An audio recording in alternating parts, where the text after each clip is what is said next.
हर एक युग में भगवान किसी न किसी रूप में अवतरित होते हैं। ठीक उसी प्रकार कलयुग के अंत में भी भगवान का अवतरित होने का पुराणों में वर्णन मिलता है। लेकिन इससे पहले कलयुग के बारे में जान लेते हैं कि कलयुग को कैसा युग कहा गया है पुराणों एवं धर्म ग्रंथों में। तो चलिए जानते हैं।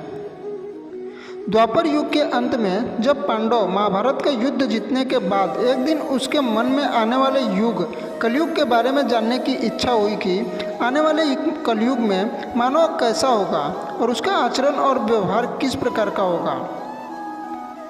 तब वे सभी पांडव एक दिन भगवान श्री कृष्ण के पास जा पहुँचे और बोले, हे प्रभु, द्वापर का अंत चल रहा है और इसके बाद कलयुग आने वाला है और हमारे मन में आने वाले कलयुग के बारे में जानने की इच्छा हो रही है। तो हम सब पे कृपा करके बताइए कि आने वाला युग मानव जाति के लिए कैसा रहेगा और इस युग में मानवों का आचरण कैसा होगा। तब भगवान श्री कृष्ण ने पांचों पांडवों को अलग अलग दिशाओं में जाने को कहा। तब श्री कृष्ण की बात सुनकर पांचों पांडव अलग अलग दिशा में भ्रमण करने के लिए चल दिए। सबसे पहले युधिष्ठिर जिस दिशा में गए थे तो उन्होंने देखा कि 2 सूंड वाला हाथी। उन्होंने अपने मन में सोचा कि ये कैसे संभव हो सकता है। तब फिर वो जब वापस आते हैं तो वो श्री कृष्ण को यह बात बताते हैं। तब श्री कृष्ण ने इसका मतलब बताया कि कलयुग में ऐसे व्यक्ति शासन करेंगे जो बोलेंगे कुछ और करेंगे कुछ और। ऐसे व्यक्ति हर वक्त प्रजा का शोषण करेंगे।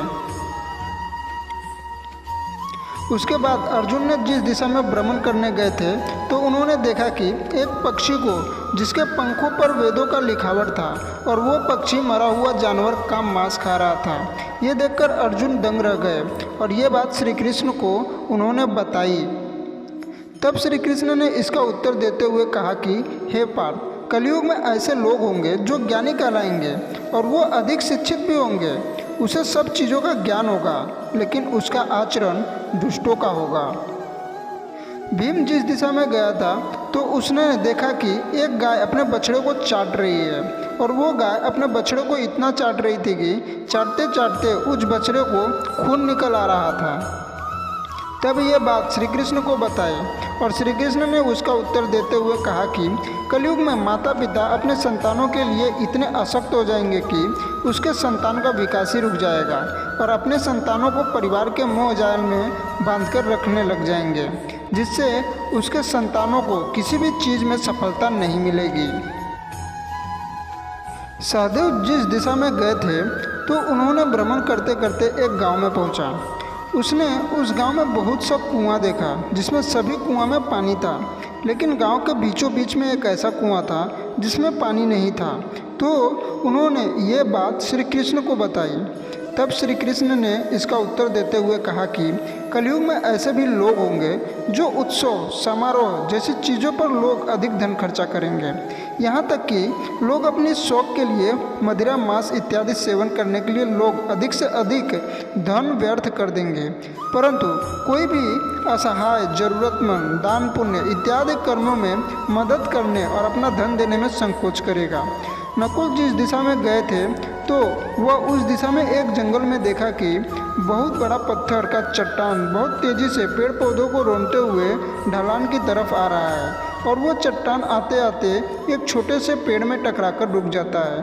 तो वह देखकर हैरान हो गया कि यह बात श्री कृष्ण को बताते हैं। तब श्री कृष्ण ने इसका उत्तर देते हुए कहा कि कलयुग में इंसानों की बुद्धि क्षीण हो जाएगी और मनुष्य का पतन होने लगेगा। ये पतन इतना तेज़ी से होगा कि धन या सत्ता की वृक्ष इसे रोकने में सक्षम नहीं हो पाएगी, लेकिन हरि के नाम का एक छोटे से पौधे में ये पतन रुक जाएगा।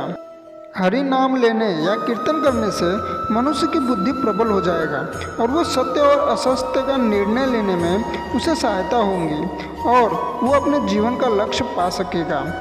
बोलो जय श्री कृष्ण। इसी तरह के वीडियो देखने के लिए चैनल को सब्सक्राइब कर लीजिए। धन्यवाद दोस्तों।